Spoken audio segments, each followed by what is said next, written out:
Welcome to Coaching for Creatives with Kirsten. My name is Kirsti Call.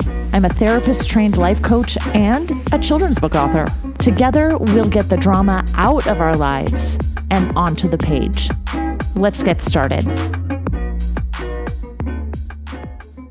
You are listening to episode 37, When Things Don't Go as Planned. When I first started writing, the plan was for my books to sell and sell immediately, and then more books. The plan was to always be writing, to never have writer's block, to share my books with the world quickly and easily. We all know how plans change and shift. My plan to get lots of books into the world quickly didn't happen. I did, however, get one book fairly quickly, and then 7 years later, I got 5 more books out pretty quickly. I've been thinking about this topic, and I had so many examples of things not going as planned. Because as human beings, we love to plan how things will go. And they almost always, or dare I say never, go exactly as planned. That's just the nature of being a human being on this planet. Things won't go as planned, so expect to change your plans. This is where flexibility is really key, right? Things may not go as planned with your job, personal goals, family, friendships, volunteer opportunities. There are numberless opportunities for our plans to go awry or for unexpected possibilities to come our way. Here's some ways to approach things going awry. Number 1, stop and notice what you're thinking and believing. Don't be in a hurry to fix things. Fear is always desperate to fix things immediately. You might feel worried, panicked, overwhelmed. You might feel shame or blame. You might be focused on how your future is now terrible and horrible and no good. Notice these feelings. Notice the thoughts that come with them. Thoughts like, everything is ruined. There's no way things will work out now. I'll never get out of this. So, first, you're going to stop and notice what you're thinking and believing. And number 2, you are going to rein in your brain. This is when you help your brain go from panic back to homeostasis. Do things that uplift you. Go on a walk or listen to uplifting music. The Greatest Showman or Hamilton are great ones for me that help me kind of get back into a more measured perspective. Maybe journal it out, meditate, breathe, perhaps try 7-Eleven breaths again, or set a timer for 90 seconds and feel all that fear and shame and blame and catastrophizing your brain is giving you. Just do whatever it takes to get yourself back to a normal space for you. If you're still anxious, but that's normal for you, great. You've done what you need to do. You need to spend time without trying to fix the thwarted plans until you can think clearly about the situation, as if it were any other situation, not an unexpected turn of events that has ruined plans. Phew. So, you've stopped and noticed what you're thinking, and you've reined in your brain. Now what? Number 3 is ask yourself some questions.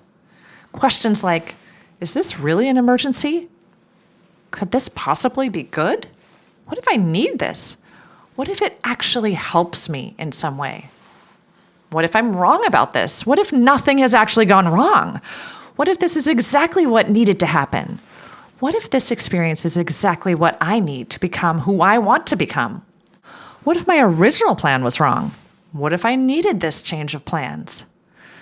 During my publishing drought, if I had asked myself these questions, I might have thought, maybe I'm supposed to struggle for years to get an agent and publishing contracts. Perhaps this is exactly what I need to figure out how to be successful in the publishing world. 7 years of rejections definitely teaches resilience, right? After asking ourselves those questions, we can then choose to flip the narrative. That's number 4, flip the narrative. What if we looked at things not going as planned as an opportunity to change the plan, an opportunity to problem solve, an opportunity to figure it out? How can I act out of love instead of fear? How do I approach this as my best self? Number 5 is take action. Now that your brain and thoughts and beliefs are where they should be, you can take action, whatever it needs to be.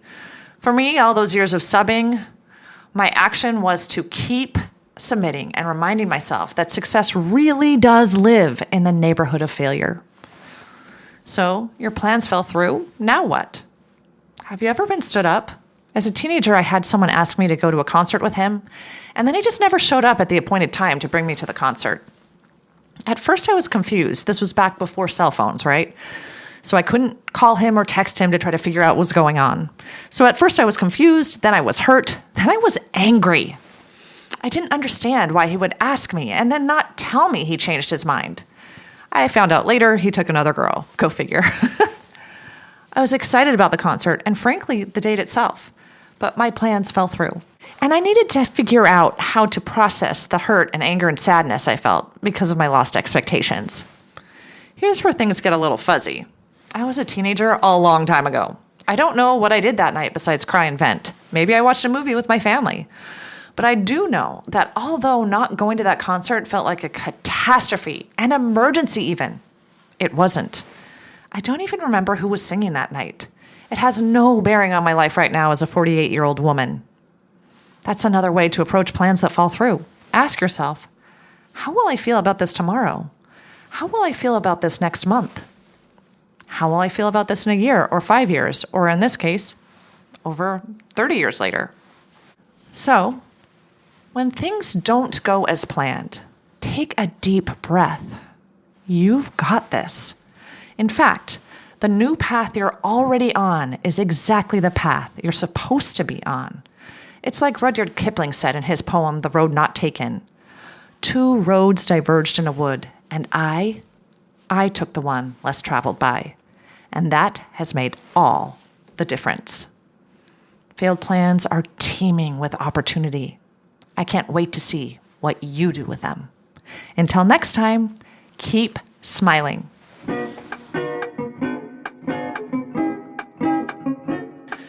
If you like what you've heard, check out my Get Yourself Unstuck program.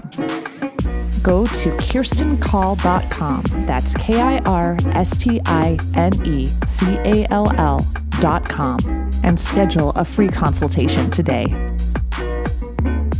Coaching for Creatives is produced by Kirsten Call. Music and audio engineering by James Call.